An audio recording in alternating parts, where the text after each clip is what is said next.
ध्यान रखना, ये जो कथा आप सुन रहे हो ना, ये कथा क्या करती है? कथा जीवन की व्यथा को मिटा देती है। और इस सब के साथ साथ कथा जो है ना, आपके जीवन में धन धान्य सब कुछ देती है। भागवत क्या है? बोले भागवत कल्प वृक्ष है। तव कथामृतम तप्त जीवनम कपिभिरीडितम कल्मषापहम श्रवण मंगलम श्रीमदाततम भुवि गृह्णन्ति ते भूरिदा जना। बोले कथा क्या करती है? बोले कथा कवियों को जो है कविता प्रदान करती है। कथा जो है जो लोग हैं उनके जीवन की कलमशों को नष्ट कर देती है। कथा क्या करती है? कथा पता है क्या करती है? दो भाई आपस में बात नहीं कर रहे होते हैं, लेकिन कथा का प्रभाव होता है, दोनों बात करने लगते हैं। कथा का प्रभाव समाज के खाई को दूर कर देता है। आप यहां कथा पूरी होगी, देखना दो चार उदाहरण। और कथा क्या करती है? बोले आयु को भी बढ़ाती है। यहां आप कथा श्रवण कर रहे हो, जीवन में सब कुछ धरा का धरा रह जाएगा। काम क्या आएगा? बोले बस ठाकुर जी की कृपा, ठाकुर जी की कथा। एक प्रसंग है, बोले एक बार क्या हुआ, एक गांव में गेट बना हुआ था, जैसे दिल्ली ये इंडिया गेट बना है ना, ऐसे ही। और इंडिया गेट पे जैसे शहीदों का नाम लिखा है ना, सारे शहीदों का, ऐसे एक गांव था और उस गांव के बाहर गेट बना हुआ था। गेट पे सबका नाम लिखा रहता था। रामदास उम्र 15 साल, कृष्णदास उम्र 10 साल, श्यामदास उम्र 5 साल, यानी सबके नाम लिखे हैं और उम्र लिखा। मैक्सिमम आदमी 5 से 10 साल, 15 साल, 20 साल से ज्यादा कोई नहीं। अब एक बाहर शहर से पढ़ा लिखा लड़का उस गांव में गया, और जब उस गांव में गया ना, तो गांव में जब पहुंचा तो उसने देखा, देख करके वो बड़ा जो है आश्चर्यचकित तो हो गया और डर गया। बोले इस गांव में तो कोई 15 साल 20 साल से ज्यादा कोई जीता ही नहीं है, मैं रहूंगा मैं भी मर जाऊंगा। वो वापस भागने लगा। वहां एक वृद्ध व्यक्ति मिल गए, उन्होंने उसको पकड़ के रखा, पकड़ लिया। बोले बेटा क्यों भाग रहे हो, क्या हुआ? गांव में रुको, गांव में खूब खातिरदारी की, खूब इज्जत दिया। वो बोला डरते डरते, वो बोला बाबा आपसे एक बात पूछूं? बोले पूछो बेटा, क्या पूछना है?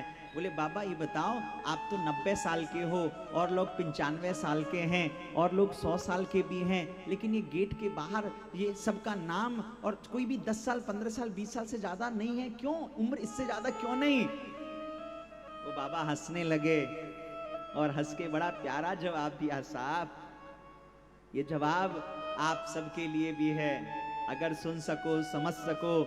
उन्होंने कहा, बोले हमारा यहाँ का एक नियम है, हमारी अपनी एक परंपरा है। बोले क्या परंपरा है? बोले हम क्या करते हैं, हमारे गांव में प्रत्येक व्यक्ति एक डायरी और एक नोटपैड रखता है, एक नोटपैड और डायरी रखता है। और डेली जब वो शाम को सोता है ना, तो सोते समय क्या करता है, लिख देता है आज दिनांक 28 दिसंबर, और आज मैं 3 घंटे गया वहां कथा सुनने। आज दिनांक 29 दिसंबर, आज 3 घंटे कथा सुना। आज 30 दिसंबर मैं वृंदावन 4 घंटे दर्शन कर आया। आज क्या कहते हैं 31 दिसंबर आज मैंने सिर्फ आधे घंटे भजन किया।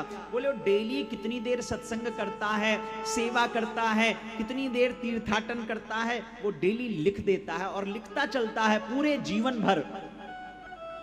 और बोले जब वो मर जाता है ना, तो हम सभी गांव वाले मिलके उसका अंतिम संस्कार करते हैं, और अंतिम संस्कार करने के बाद उसकी डायरी खोलते हैं, और डायरी को में उसका डेली का जो लिखा हुआ रहता है ना, उसको कैलकुलेट करते हैं तो पता चलता है इसने पूरे जीवन के 100 साल में सिर्फ इसने 10 साल ही भजन किया, सत्संग किया, तीर्थाटन किया, संत सेवा किया, बाकी तो इसने 90 साल व्यर्थ गंवा दिए। तो बोले जिया क्या?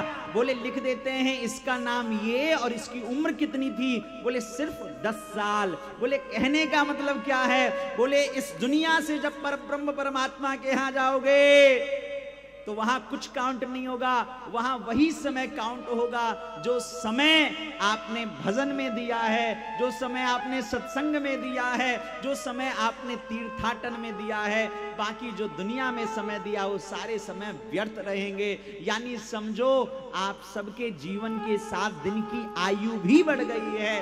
7 दिन आपने यहाँ कथा सुना है ना, ये सुन रहे हो ना, ये परमात्मा के यहाँ काउंट होगा कि दिल्ली वाले, रोहिणी वाले और ये पूरी दुनिया वाले ये जो कथा सुने हैं यही समय जो है सार्थक होगा। बाकी तो जो घूम लो, बहुत सारे लोग अभी 25 से 31 दिसंबर के बीच में पार्टी करते हैं, एंजॉय करते हैं, सेलिब्रेशन करते हैं, लेकिन वो अपनी बात है। और आप सब भगवत भक्त हो कि इस समय में भी यहाँ सत्संग सुनते हो, तो सोचो जीवन की यही सार्थकता है। यही भाव रखो, यही ठाकुर जी से प्रार्थना करो, हे नाथ अब तो ऐसी दया हो, हे नाथ अब तो ऐसी दया हो जीवन निरर्थक जाने न पाए।